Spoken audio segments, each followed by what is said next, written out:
From the Christian Research Institute in Charlotte, North Carolina, you're listening to the Bible Answer Man broadcast with Hank Hanegraaff. We're on the air because life and truth matter. The mission of the Christian Research Institute is to equip believers to always be prepared to give an answer to everyone who asks you, to give the reason for the hope that you have with gentleness and respect. For more information, resources, or to donate to CRI, call 888-7000-CRI or go online to equip.org. The following program was pre-recorded. And now, here's Bible Answer Man host, Hank Hanegraaff. Thank you very much, Randy. A lot of you hanging on. We'll go right to the phone lines. First up is Angelo. Angelo is listening in Vancouver, British Columbia, Canada. Hi, Angelo. Hi, Hank. How are you doing? Good, thank you.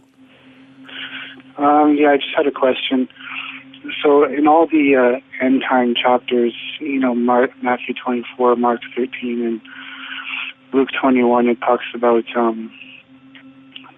how he describes the second coming, and then he says, when you see these things happen, that he's near, he's at the door, and then he says, after describing all the heavenly signs and everything, and the second coming and the destruction of Jerusalem, he says, this generation won't pass away until all these things take place. And I'm just kind of wondering how to reconcile that, because that generation did pass away and those things didn't take place as far as the heavenly signs and the second coming and everything. Well, I think there's a misconception in the premise of the question. And what you always have to do in terms of reading a passage like this, Matthew 24, what's typically called the Olivet Discourse, is you have to look at what's being discussed here. And remember, Jesus has just left the temple. In fact, he's pronounced the word, as it were, Ichabod over the temple. The glory of God had departed the temple. The house or the temple was left desolate. Well, then Jesus is walking away from the temple, and his disciples, who are stunned, call his attention to its buildings. And then Jesus says to his disciples, well, you see all these things, I tell you the truth, not one stone here will be left on another, everyone will be thrown down. Then later on, as Jesus is sitting on the Mount of Olives, his disciples come to him privately and they say, tell us, when will this happen? What will be the sign of your coming and the end of the age? In other words, when is the temple going to be destroyed? When are you coming in judgment? And when is the end of the age of temple sacrifice? So this is what is in view very plainly and clearly in context. And remember, the coming on clouds metaphor is a very common metaphor that is a judgment metaphor used over and over again in the Old Testament. God comes on clouds and he judges Egypt or Babylon or Assyria or even his own people.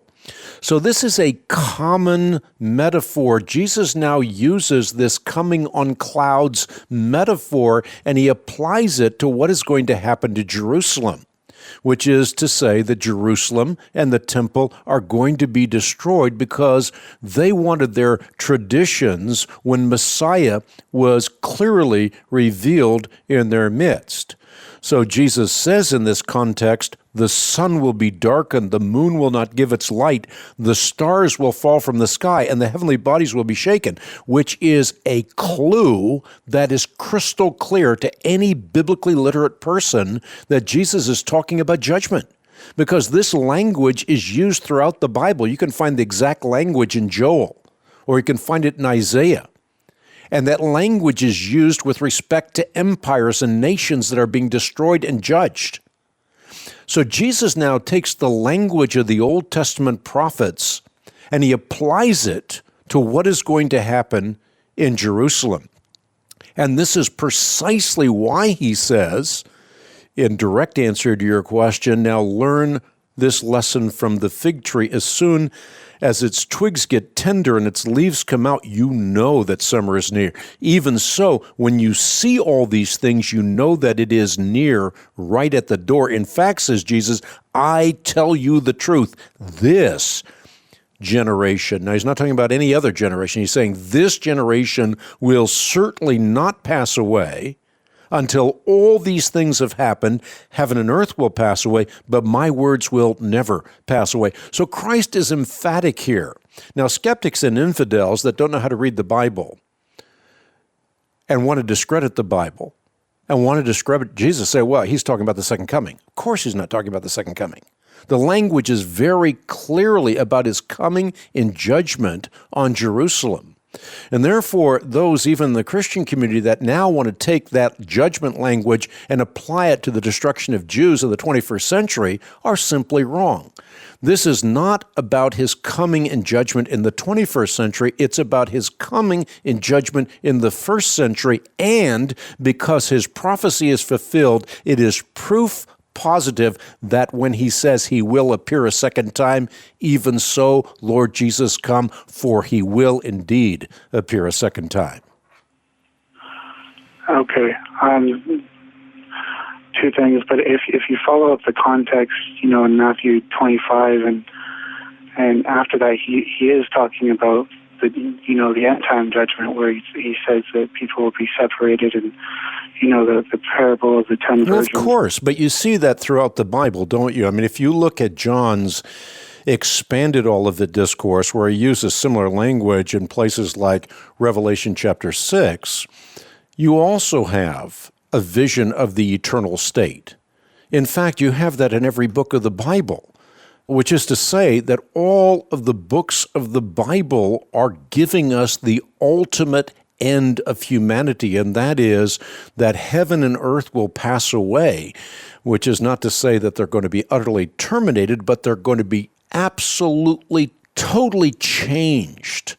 The old order of things will pass away, and all things will become new. So the eternal perspective is always there. You look at the book of Revelation, which is also about the things that are near and will soon take place, and yet you see the New Jerusalem coming down out of heaven, and you see the dead, great and small, standing before the throne, and books are open. So yeah, every book of the Bible is designed to give you the eternal perspective.